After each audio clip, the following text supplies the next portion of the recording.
President Trump, sir, is Hamas holding up their end of the deal, sir? And your message to the people of Argentina, please.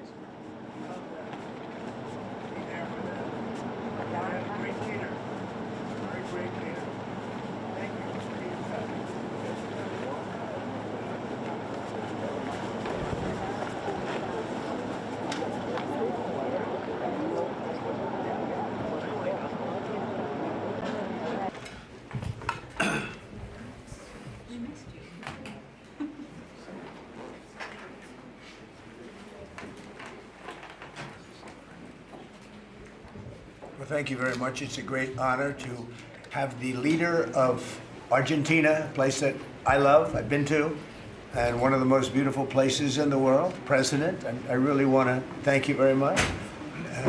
He's MAGA all the way. It's Make Argentina Great Again. I heard about him when he was campaigning, and even before his campaign. He's a great economist, and he was saying a lot of very correct things, and he was very much in a conservative mode. And I heard all about you as you were running and even before you were running, because as a tremendously talented economist, you were getting a lot of good write-ups, and I appreciated that. But he was Make Argentina Great Again. It worked. I actually sent him some hats for his early part of the campaign, and then he called me, he wanted a lot more. And I said, when does it stop? When will it stop? And it stopped with him winning. And he's become very popular, and he's on the verge of a breakthrough, I think. I think he's really on the verge of tremendous economic success, and I know that Scott Bessent is helping, and our great Scott is doing the job, and he feels very strongly about it. And Scott, do you want to say just a couple of words about that, please? Yes, sir. The president is fighting 100 years of bad economic history and policy, and is Both presidents. Both. We're fighting bad. I thought he was talking about the U.S. president when he said. And there's a midterm election coming up. We think he's going to do quite well, and then continue his reform agenda. Mr. President, as you said, President Obama had a big opportunity during his term, which he wasted. Many governments in Latin America went center-right, and the U.S. ignored them.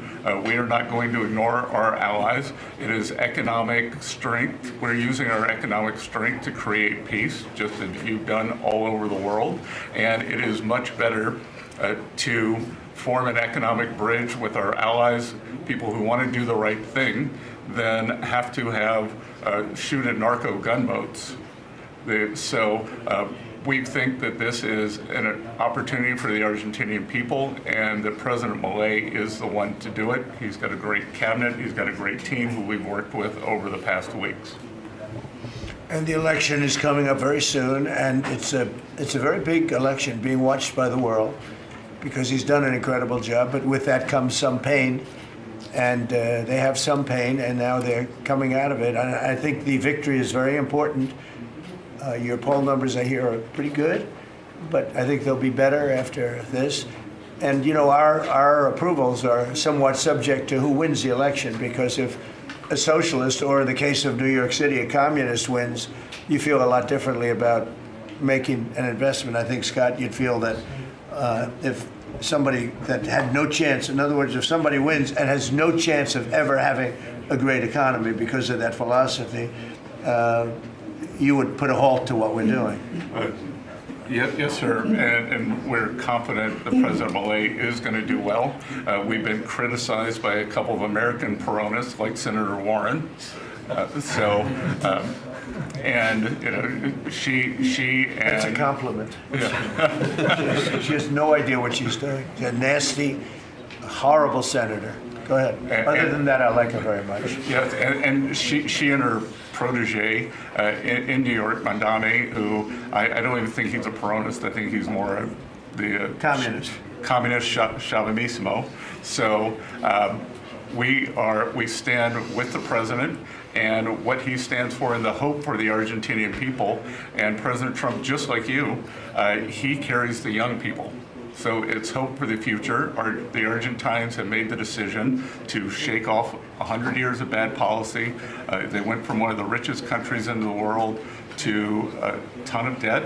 And I think that with the bridge the U.S. is giving them and the strong policies, that Argentina can be great again. Thank you very much. Please, go ahead, please. Muchísimas gracias por esta recepción. Me siento muy honrado, muy especialmente en este momento en el que, digamos, gracias al gran liderazgo suyo, presidente Trump ha logrado la paz en Medio Oriente. No solo este gran logro que ha sido alcanzar la paz en Medio Oriente, sino lograr el retorno de los 20 rehenes vivos. Además, quiero también felicitar por esa labor y por entender, digamos, la amenaza que es el socialismo del siglo XXI en todo el mundo, y en especial en América Latina, la labor de Marco Rubio.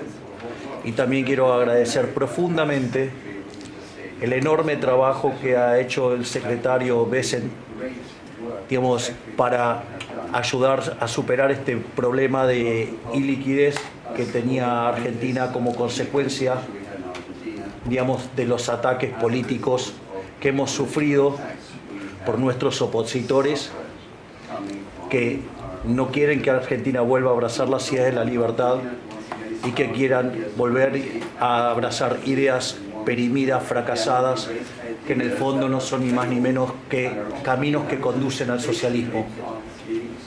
Así es que, en primer lugar, muchas gracias por recibirme, muchas gracias por lo que están haciendo por el mundo libre y muchas gracias al secretario Besen por la enorme tarea que ha llevado a cabo y que, digamos, nos permite tener una ruta para poder transitar tranquilos y hacer lo que los argentinos de bien necesitan, y que creo que va a ser un buen caso para mostrar al mundo que las ideas de la libertad funcionan y generan prosperidad.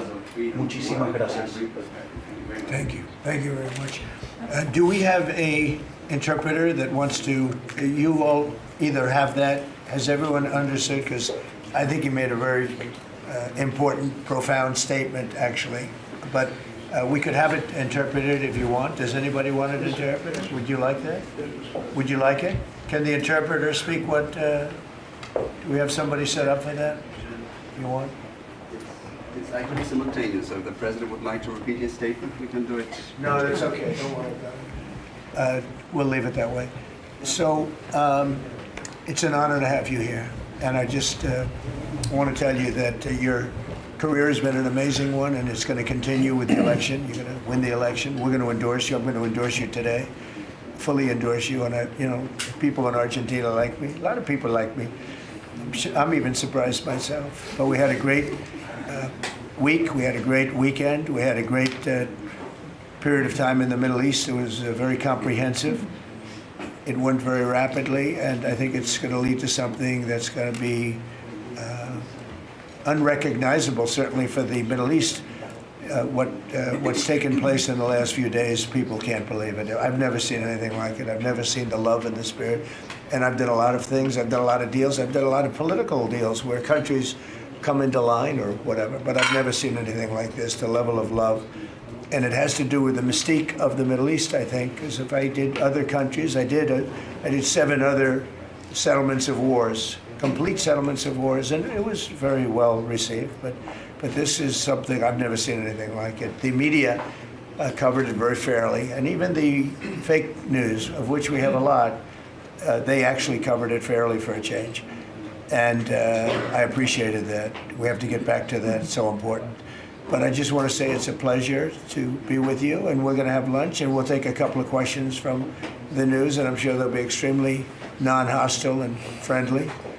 Like JD went through a very friendly interview with George Slopadopoulos, who was nice enough to pay me $16 million the last time we came. He had to pay $16 million to me, which was good. It was worth having somebody lie. If you get $16 million, that's good. but JD had a very nasty person interviewing him, and we can't let that happen.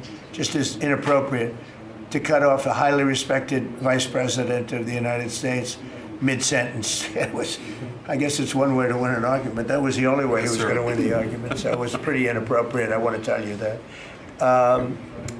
So thank you very much. Do you have something there? Yes. Oh, good, thank you.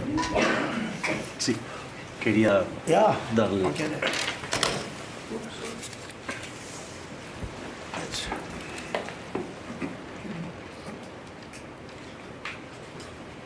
That's fantastic, thank you very much. And when he did this letter, Mr. President, your settlement in the Middle East wasn't done. Ah, So we have to do a new letter let's do it. to include again, because this is a very important. You'll have to add one extra sentence. Exactly. That's great, thank you very much. This is a great, such a beautiful statement. Thank you very much.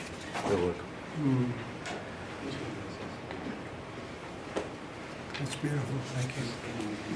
Mr. President, Okay, Mr. President, how is this Argentina? why don't we talk about Argentina first? And Yeah. Go ahead, how is Argentina Are going? you worried about the how is this influence of Argentina? China in Argentina? Sorry. Go ahead. How is this Argentina rescue package America first? And is this rescue package meant to help President Milei's party in the coming election? No, it's helped, it's really meant to help a good financial philosophy where Argentina can, after 20 years of disaster, because it was very successful at one point, and it can be again, like Venezuela. Venezuela was very, very successful, and now it's a dictatorship. So when we can help our neighbors, we're making tremendous progress in South America. South America, Marco was telling me, he's like our great expert here. He really knows it. But, you were telling me that so many of the countries are coming our way. And we had a few years ago, when I just came back, so I've been here now almost 9 months, but when I just came in, I was amazed to see how poorly we've done. We lost so many, and one of them was Argentina, would be lost if he wasn't there.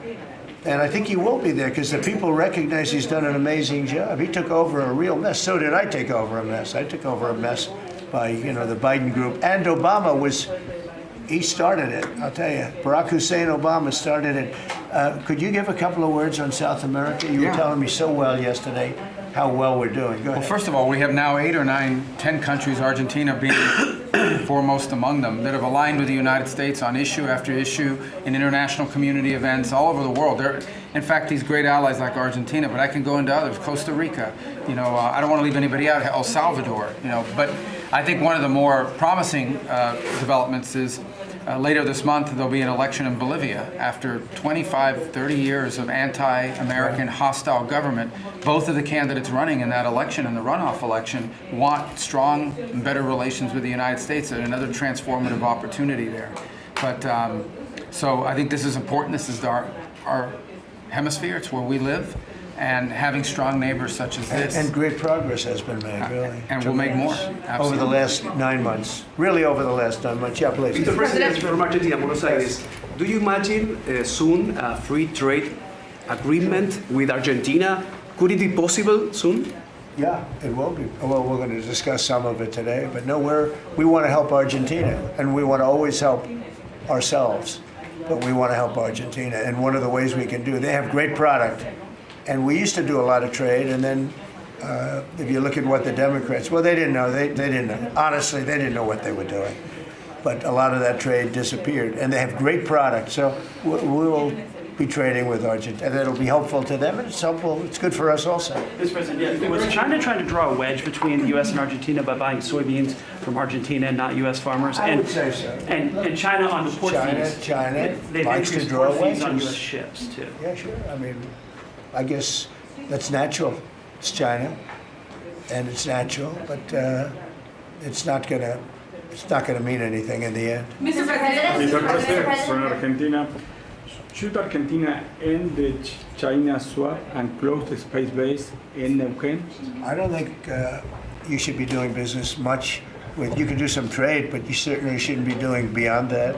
Certainly shouldn't be doing anything having to do with the military with China. And if that's what's happening, I'd be very upset about that, yeah. And what about You the swap? understand this, guy, right? Mr. President, You do understand. Mr. President, what about the swaps? Because it's so important for Argentina, the swaps. Go ahead. The central bank. The American assistance is not predicated on the swap with China being closed. Any reporting to that effect is incorrect. But you said, sorry, but you said that Argentina has to expose China from your business or from your agenda, and the swap is so important for Argentina.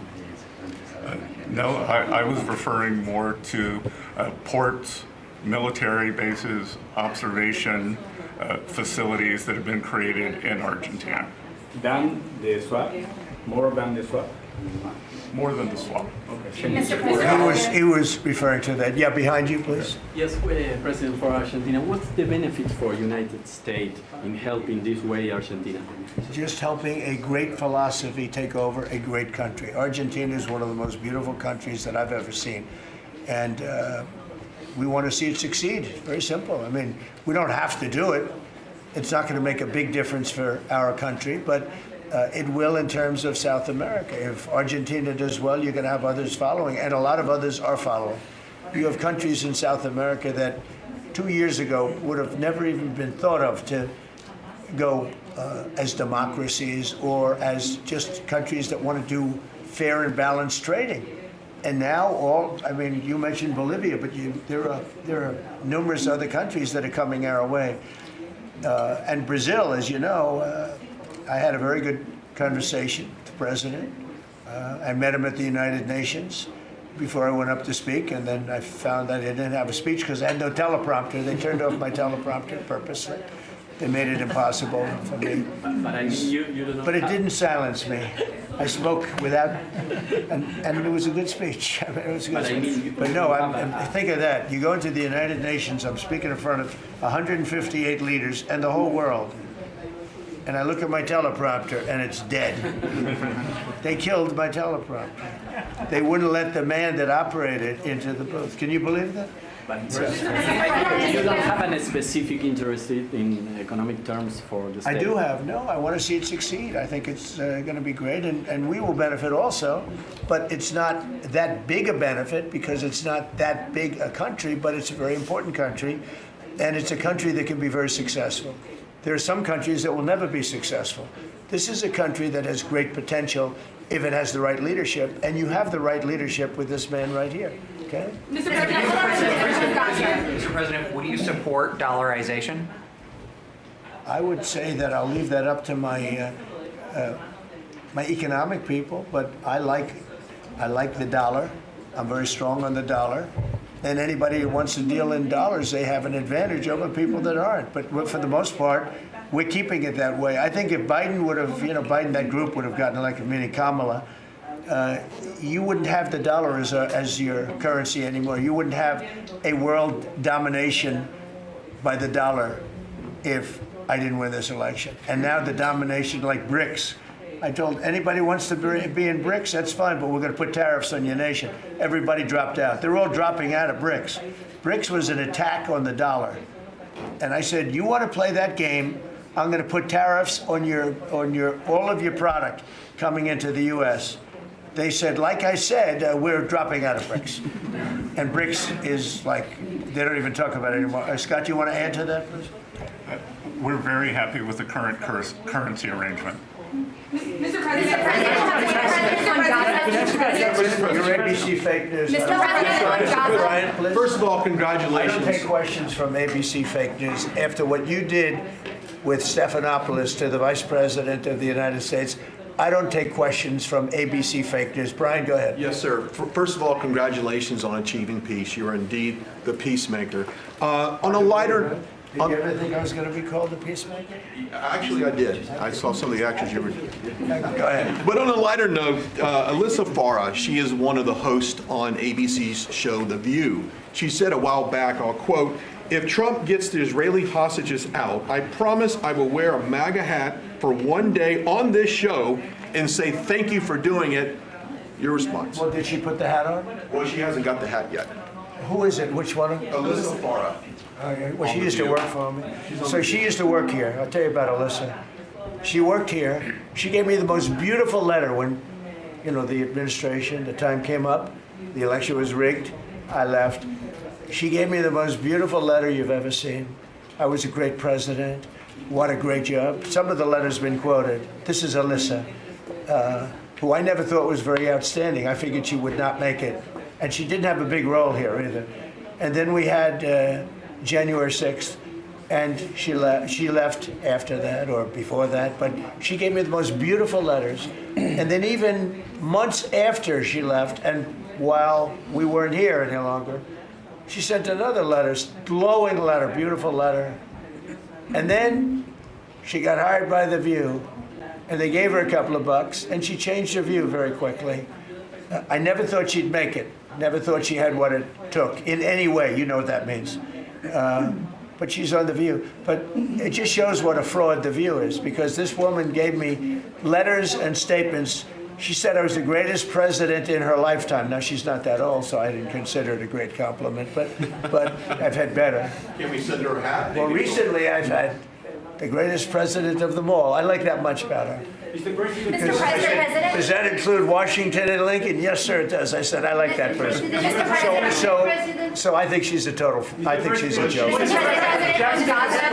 President, on Gaza, how long will it take Hamas to disarm, and can you guarantee that is going to happen? Well, they're going to disarm, and because they said they were going to disarm. And if they don't disarm, we will disarm them. How will you do that? I don't have to explain that to you. But if they don't disarm, we will disarm them. They know I'm not playing games, okay? Now, we did something monumental. We got the hostages back. That was the first thing we had to do. Above all else, get the hostages back. Now, they misrepresented because we were told they had 26, 24 of dead hostages, if we can use those terms. And it seems as though they don't have that because we're talking about a much lesser number. But that's a very tough subject. I want them back. That's what they said. I want them back. Also, they said they were going to disarm. And initially speaking, they needed, you know, they did take out a couple of gangs that were very bad, very, very bad gangs, and they did take them out, and they killed a number of gang members. And that didn't bother me much, to be honest with you. That's okay. It's a couple of very bad gangs. You know, it's no different than other countries. Like Venezuela sent their gangs into us, and we took care of those gangs. We have Washington, D.C. is one of the safest cities in the country. It was one of the worst cities in the country if you go back just a little while ago, right? Now it's safe. You can walk to work. Isn't it nice? But we have told them we want to disarm, and they will disarm. And if they don't disarm, we will disarm them. And it'll happen quickly and perhaps violently. But they will disarm. Do you understand me? Yes. You say because quickly. you always, everyone says, oh, well, they won't disarm. They will disarm. And I spoke to Hamas, and I said, you're going to disarm, right? Yes, sir, we're going to disarm. That's what they told me. They will disarm, or we will disarm them. Got it? Okay. What is the deadline you're going to put on that? You say quickly, sir. Sir, you said quickly, but what is the deadline you're going to put on that before you take period action? of time, pretty quickly. Mr. A reasonable period of time. Congratulations on the peace you achieved in the Middle East, first Thank you of all. very much. And my question is regarding Argentina. Does continue... Are you from Argentina? I'm from Argentina, yes. I like the Argentina. I like them much better than ABC. Than ABC fake news. Me too, sir. Yes, go ahead. Does continued U.S. support for Argentina depend on the results of the upcoming legislative elections and the ability of the government to pass long-lasting reforms through Congress? Well, I think if they don't do that, we're not going to be around very long. Scott, can you handle that one, please? We're confident that the president's party will and the coalition will do well in the election, and this aid is predicated on robust policies, and going back to the failed Peronist policies would cause a U.S. rethink. Thank you very much. It's a great question. It's a little like New York. You know, you're reading in Argentina about New York. We have a problem. We have a communist who's 33 years old, doesn't know a damn thing. Practically, he's never worked a day in his life. And he sort of caught on, right? And I'm not going to send a lot of money to New York. I don't have to. You know, the money comes all through the White House. And if they're going to be sending us stupid policies I mean, communist policies, which is proven for thousands of years doesn't work. You know, we don't have to prove it again. We're not going to ruin one of our great cities because we'll make that great. We will clean up the crime in about 30 days. Took 12 days to do Washington, D.C., so New York is bigger. And Chicago, we've already made a lot of progress despite fighting from the government, but Chicago's doing great. Memphis is doing really great. You know, we have great support there from the political leaders. They said, please come in and clean up crime. And we love it. We've in 1 week, Memphis is so good. It's so much better. We'll have it within a month. We'll have that into a safe city again. And all of these cities, we want to clean them up. We don't like that opposition. But if somebody's going to be a communist mayor of New York, it's a fluke if he gets in. There are a lot of failed people that he's running against. I mean, you have inferior candidates or something, because it's impossible to think that New York City can have a communist mayor. He's a communist. He's not a socialist, by the way. There's a big difference. He's a communist. He's down and dirty. He's a communist. He hates police. He wants to get rid of all police. I mean, how can a policeman? He hates Jewish people, and yet he's got Jewish people supporting him. He hates Jewish people. So it comes through the White House. The funding for New York and for every place comes through the White House. And I'm very generous, and I was always very generous with New York, even when you had opposition there, but I was always very generous. But I wouldn't be generous to a communist, a guy that's going to take the money and throw it out the window, because you're talking about hundreds of billions of dollars. And we're not going to let somebody get into office and squander the taxpayer money from this country. We're not going to let it happen. So it's a little bit like that with, if you take a look at Argentina, if the president doesn't win, I know the person that he'd be running against, I believe, probably, we probably have the person. A person is extremely far left and a philosophy that got Argentina into this problem in the first place. So we would not be generous with Argentina if that happened. If he loses, we are not going to be generous with Argentina. Mr. President, you talk about Argentina and important in the Latin American. What is your plan for Venezuela? But is the terrorism, the narco-terrorism in the President Maduro? What is your plan about it? Venezuela's done a couple of things very badly. Number one, we get drugs and all of that. But we get something in a way worse, because they're a big purveyor of drugs, but we have worse. What they do very well is they send their criminals into the United States, and they send Tren de Aragua, that you know very well. You're from Venezuela, I assume. And they send them in by the thousands, literally. And these are the worst of all. And they empty their prisons into the United States. They empty their mental institutions into the United States. And because we had a president who's low IQ, he didn't realize what was going on. And the people that are high IQ that surround him, but they happen to be lunatics, radical left, they're highly intelligent, radical left lunatics, okay? So in a way, that's worse than having a guy like Biden. But they ran the show. You heard about the Autopen. The person that really operated the Autopen, but it was really the people that told the person that operated the Autopen what to do. Those are the people that really were president, okay? So we're not going to stand for it in this country. And by the way, that Autopen thing is under serious investigation. Just this, I don't think you care, because you're from Argentina, you couldn't care less about that. But I just want to say, because I do the weave, you know, the weave, cover a lot of different subjects. But the people that are involved in that Autopen scam, because he barely signed anything. I mean, this guy, I don't know how you can be president. He barely signed it. But the only thing we can find for sure is that he signed Hunter's pardon, his pardon. Hunter's pardon, I like that. That's a good combination. So we're going to work very much with the president. We think he's going to win. He should win. And if he does win, we're going to be very helpful. And if he doesn't win, we're not going to waste our time, because you have somebody whose philosophy has no chance of making Argentina great again. What's your advice for Milei? Steve, go ahead, Steve. What's your advice for President Milei? Just to check something, you said Hamas assured you that they would disarm. Was that a direct conversation or through Mr. Witkoff? Or? Through my people. Okay. At the highest level. Do you think Argentina and it was meant for president? What's your advice for President Milei and Argentina as a political leader? My advice is to hold strong to his principles, because he's right, and he's proving that he was right. He's got one problem. He's got people that are giving him tremendously bad press, even though they know it's wrong. He's got to hold true to his principles because he's going to win. He's going to win. He's doing the right thing. Everybody knows he's doing the right thing, but you have a radical left sick culture that's a very dangerous group of people, and they're trying to make him look bad. I believe he's going to win out. And we're doing the right way with China in his house. China? Well, you have to be careful with China. Look, everybody deals with China. They have to deal with us too. We have to be careful with China. Look, I have a great relationship with President Xi, but sometimes it gets testy because China likes to take advantage of people, and they can't take advantage of us.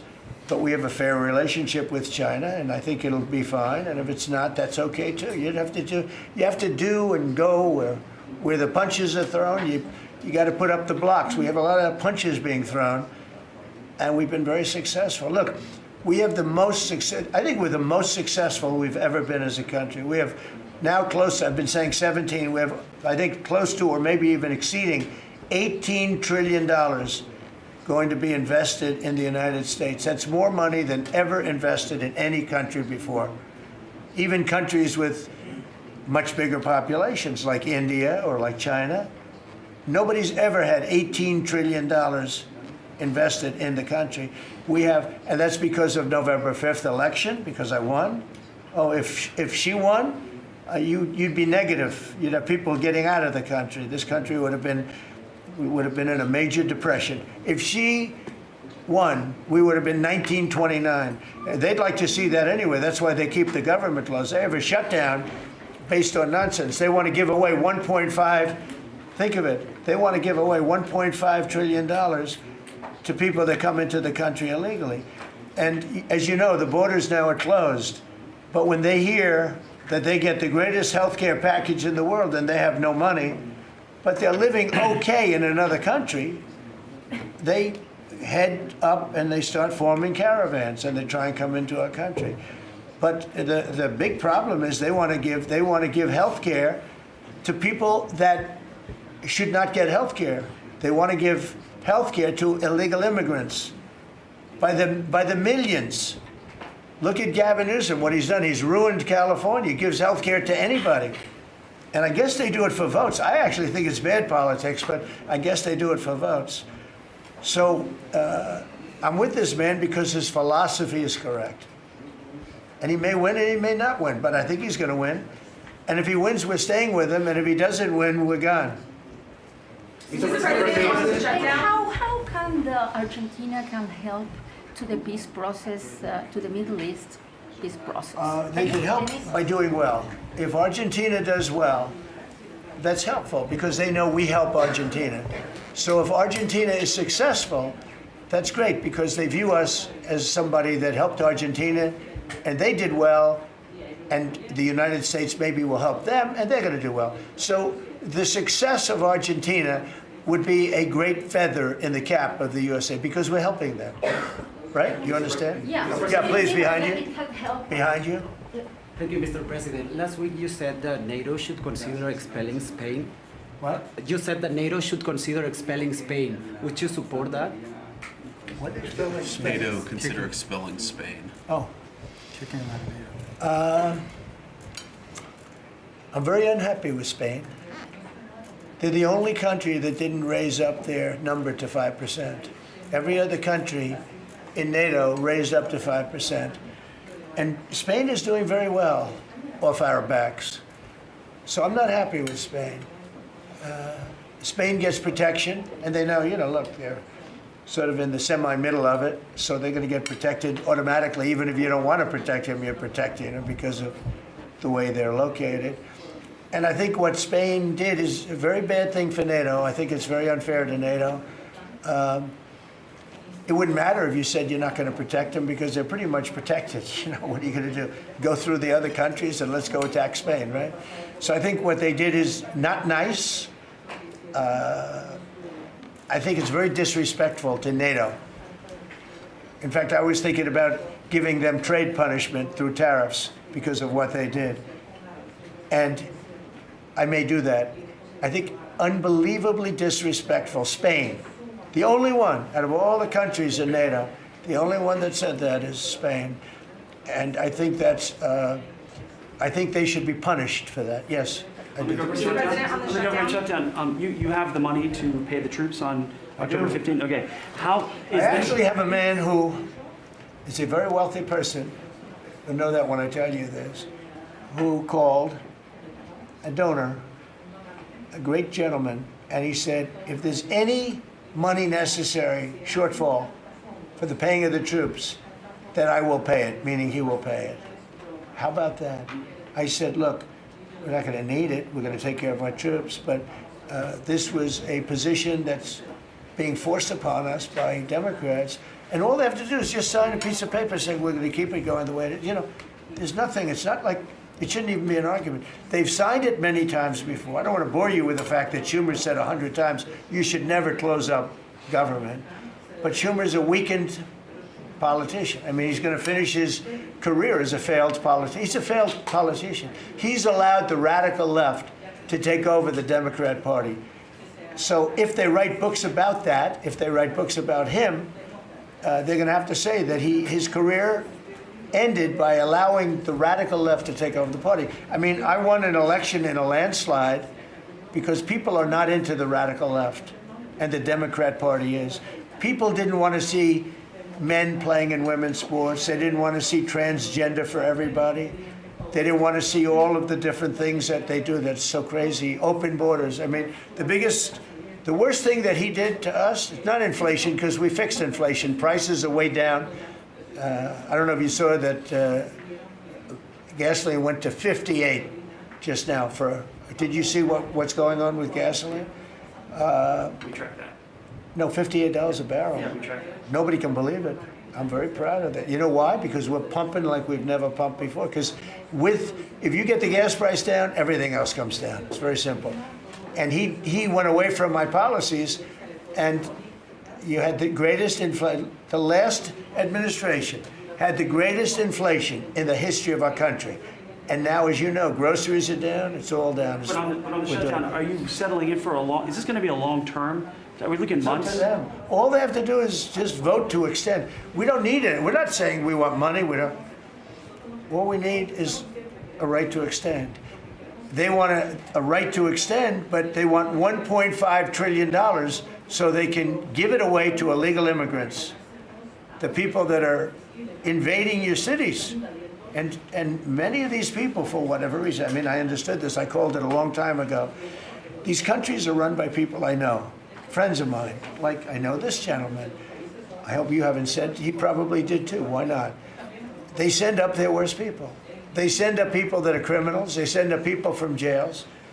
And at best, the best ones they send up are people that don't work very hard and that are on a social form of welfare.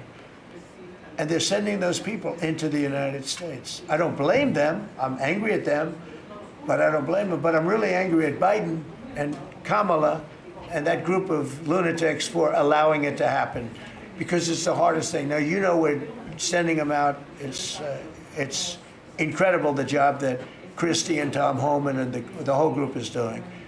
But we shouldn't have to be doing that. We're doing a lot of work on getting people out of here. Tren de Aragua has caused tremendous damage, and our soldiers are great. You know, our soldiers are now based on merit. They're not based on woke, because we won the case in the Supreme Court, which was the bravest case. I have such respect for the Supreme Court because of what they did with merit, because our country was built on merit. Countries are destroyed on woke. You know, I made a statement, and I hated to make it because it sounded bad, but everything turns to you know what when it goes woke. You remember the term. I don't like to use it because you might have some children listening, but it turns bad. And no, we have the hottest country right now anywhere in the world. That's why he's here. That's why every other country wants to meet here too. But we only have so many hours in the day and days in the week. But we get the hottest country. Think of it. We were a dead country a year and a half ago. And now we have the hottest country anywhere in the world. It's pretty good. You did a good job. Okay, any other questions? Would you like to visit Argentina? Would you like to visit Argentina soon? There is an invitation. for that? What does that mean? Do you like to visit Argentina soon? I do. I would love to. I'm just a little busy. I would love to. I'd love to go to Argentina. I'd like to be like Biden. I'd like to go to the beach. You know, my legs are not quite as thin as his. My legs are slightly heavier. My arms are slightly larger. My body is a little bit larger than his. I'm not sure it would be appreciated on the beach, but I'm not going to take a chance. You won't see me in a bathing suit. You won't see in a bathing suit sitting on a beach in Argentina, falling down, not being able to lift a 3-ounce chair, meant for old people to lift, and he couldn't lift it, so we had a problem. He spent too much time on a beach. Somebody told him that he looked good in a bathing suit. And you'd see this guy on the beach all the time. I never quite understood it. Steve, go ahead. Could you preview your meeting with Ukraine President Zelensky on Friday? You expect to talk about weapons? Is there going to be a package? Interesting meeting going on. Look, I'm very disappointed because Vladimir and I had a very good relationship, probably still do. I don't know why he continues with this war. This war has been so bad for him. He's going into 4 years of a war that he should have won that war in 1 week. He's now going to soon be into his 4th year. He's lost 1.5 million soldiers, probably, close.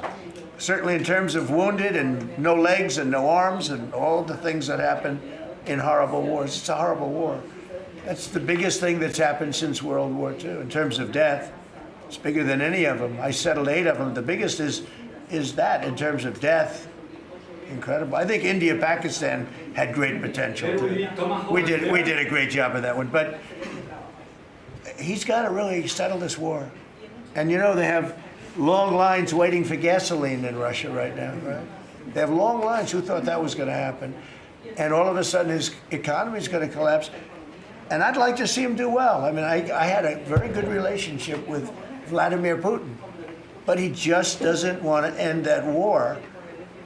And I think it's making him look very bad. He could end it. He could end it quickly.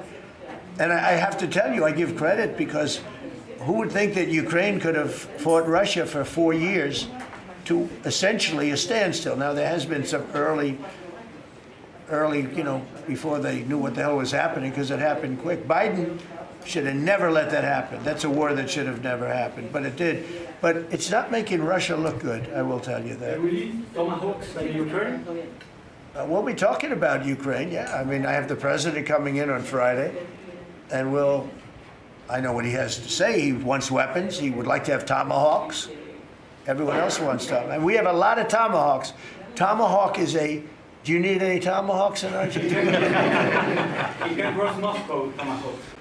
You need them for your opposition, I guess, because see, in this country, they'd use tomahawks for the opposition.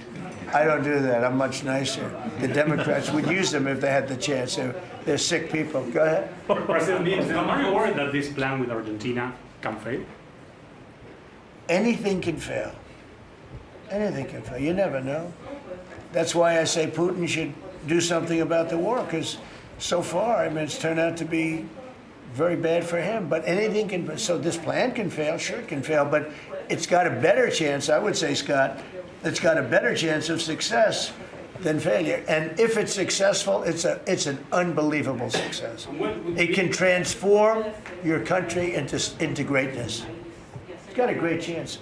We'd like to give it a chance. Anything can fail, but we'd like to give it a chance. And we think, because he's made so much progress, I mean, the work that he's done over the last 4 years is incredible.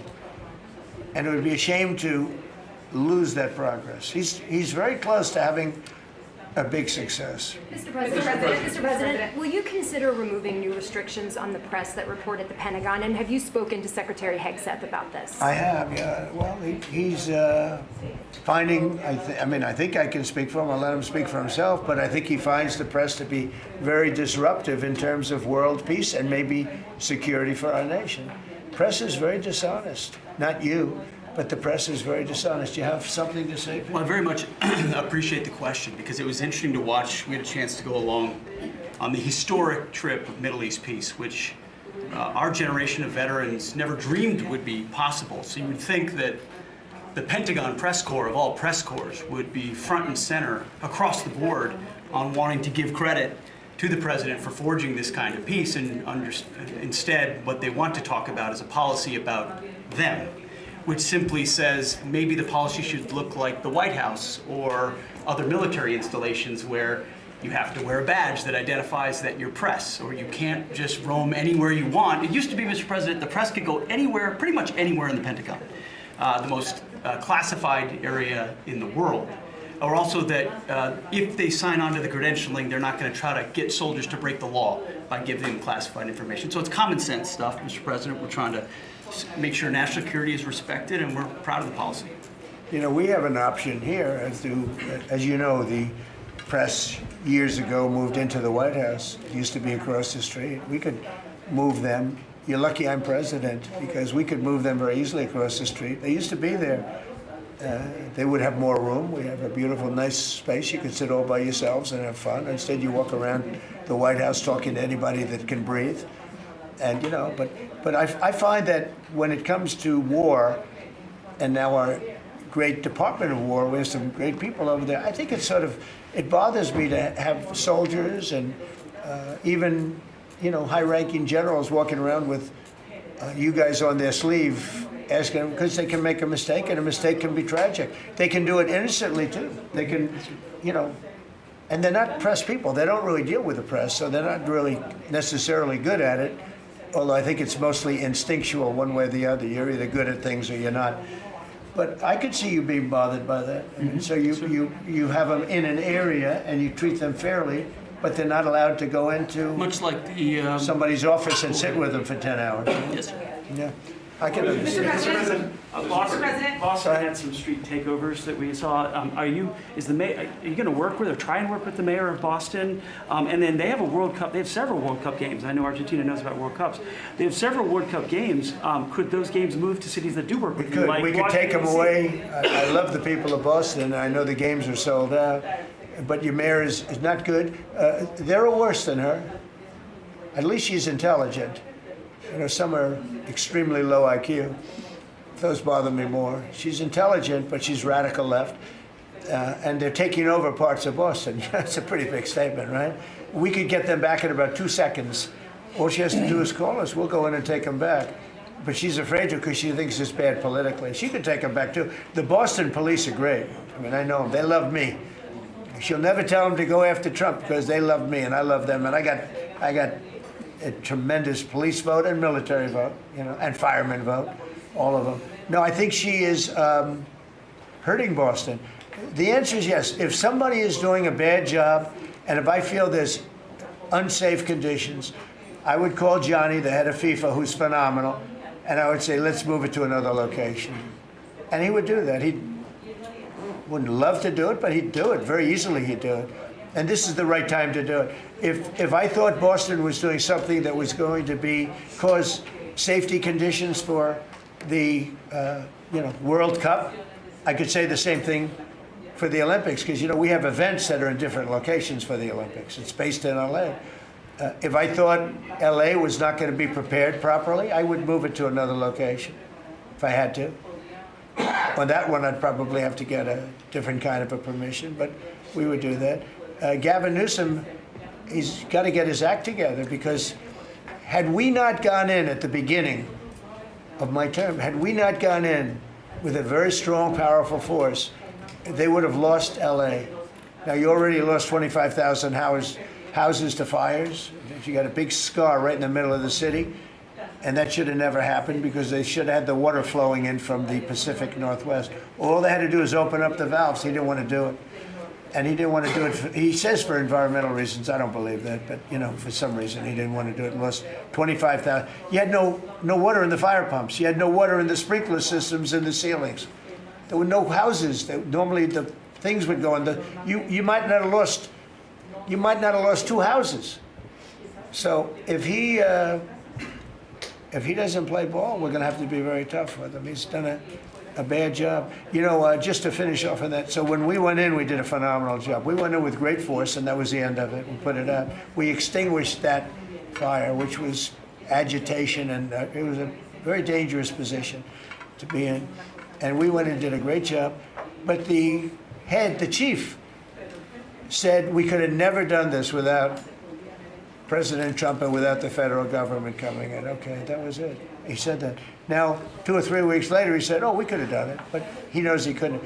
The city was going to be taken over if I didn't go in. And you have to remember that. Los Angeles was going to be taken over. And we have it where the chief said it, I believe, numerous times, but that was as it was happening. That was a rough one. That was nasty. And if we saw a situation like that, yeah, we'd be forced to make a move. Boston better clean up their act. That's all I can say. Go ahead. One more question. Mr. President, should federal workers... Yeah, please. Do you feel any urgency to end the shutdown in the next week, 2 weeks, or would you be fine if it stretches into November and then toward the holidays with folks not getting paid? Well, you know, shutdown, we've had many, many shutdowns, and this is a shutdown that shouldn't have happened. A group of people brilliantly decided to make it after the election. I said, thank you very much. In other words, give it to Trump instead of Biden. So it shouldn't happen. And likewise, debt ceiling shouldn't have. But the big, great big, beautiful bill solved the debt ceiling problem for Is there a 2 point where years. you would reach out to No, all parties here's what's and try happening to on the come to a deal? shutdown, though. Honestly, can I put it in plain words for you? And you're a smart guy, so you all understand, but a lot of people don't. The Democrats are getting killed on the shutdown because we're closing up programs that are Democrat programs that we were opposed to. So we're being able, and they're never going to come back in many cases. So we're being able to do things that we were unable to do before. So we're closing up programs that are Democrat programs that we wanted to close up or that we never wanted to happen, and now we're closing them up. And we're not going to let them come back. The Democrats are getting killed. And we're going to have a list of them on Friday, closing up some of the most egregious, socialist, semi-communist, probably not full communist, we're saving that for New York, but semi-communist programs, and we're closing them up. We're not closing up Republican programs because we think they work.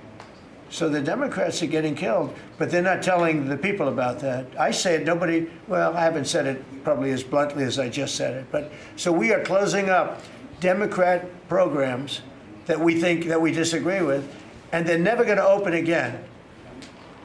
Thank you very much. Thank you, everybody.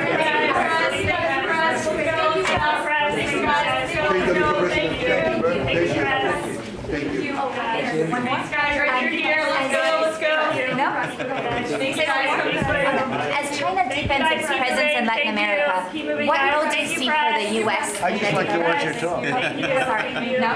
Okay. Good job. Okay, thank you. Good job. Thank you, darling.